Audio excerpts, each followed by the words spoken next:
Hi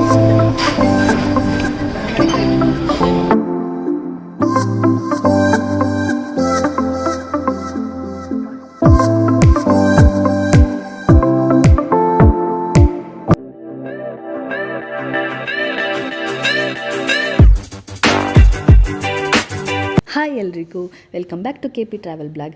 ನೀವೇನಾದರೂ ಧರ್ಮಸ್ಥಳಕ್ಕೆ ಹೋಗಿ ಬೇಗ ದರ್ಶನ ಮುಗ್ದೋಗಿದ್ದರೆ 11 ಗಂಟೆಗೆ ಇಲ್ಲಿ ಪ್ರಸಾದ ಕೊಡೋದು. ಅಲ್ಲಿವರೆಗೂ ಏನಪ್ಪ ಮಾಡೋದು, ತುಂಬ ಹೊಟ್ಟೆ ಹಸಿತಿದೆ, ಲೈಟಾಗಿ ಆದರೂ ತಿಂಡಿ ತಿನ್ನೋಣ ಅಂತ ಯೋಚನೆ ಮಾಡ್ತಿದ್ದೀರಾ.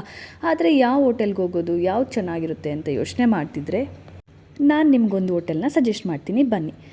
ಇದು ಬಂದು ದೇವಸ್ಥಾನದ ರೈಟ್ ಸೈಡ್ಗೆ ಬರುತ್ತೆ. ನೇತ್ರಾವತಿ ಹೋಟೆಲ್ ಆಪೋಸಿಟಲ್ಲೇ ಇದೆ. ತೃಪ್ತಿ ಉಪಹಾರ ಗೃಹ ಅಂತ ಹೇಳಿ.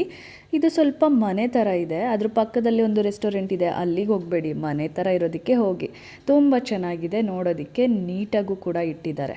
100% ಅಷ್ಟು ರೇಟಿಂಗ್ ಅಂತೂ ಫುಡ್ಡಿಗೆ ಕೊಡೋಕ್ಕಾಗಿಲ್ಲ ಅಂದ್ರೂ 80% ಅಷ್ಟು ಕೊಡ್ಬೋದು. ಇನ್ನು ಅಲ್ಲಿ ಜನಗಳಂತೂ ತಲೆ ಕೆಡಿಸ್ಕೋಬೇಡಿ, ಯಾಕಂದರೆ ಅವ್ರು ಇರೋದೇ ಹಾಗೆ. ಫುಡ್ಡು ಕೂಡ ತುಂಬ ಚೆನ್ನಾಗಿತ್ತು, ನೀಟಾಗಿ ಕೂಡ ಇತ್ತು. ನಾವು ಅಲ್ಲಿ ಲೈಟಾಗಿ ತಿಂಡಿ ತಿಂದ್ಕೊಂಡು ನಂತರ ಬೇರೆ ಕಡೆ ಪ್ಲೇಸ್ಗೆ ಹೊರಟಿದ್ವಿ.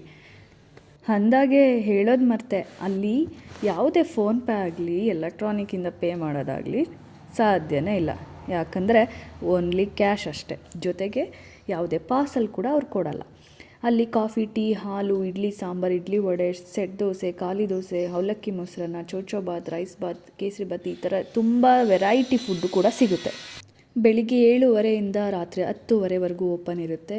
ಈ ಥರ ಎಲ್ಲ ತಿಂಡಿಗಳು ಡೈಲಿ ಸಿಗುತ್ತೆ, ತುಂಬ ಚೆನ್ನಾಗಿರುತ್ತೆ. ನೀವು ಒಂದ್ಸಲ ಅಲ್ಲಿ ಹೋದಾಗ ವಿಸಿಟ್ ಮಾಡಿ. ಹಾಗೆ ಈ ಇನ್ಫಾರ್ಮೇಷನ್ ಏನಾದರೂ ನಿಮ್ಗೆ ಇಷ್ಟ ಆಗಿದರೆ ಲೈಕ್ ಮಾಡಿ, ಶೇರ್ ಮಾಡಿ, ಸಬ್ಸ್ಕ್ರೈಬ್ ಮಾಡಿ. Thank you.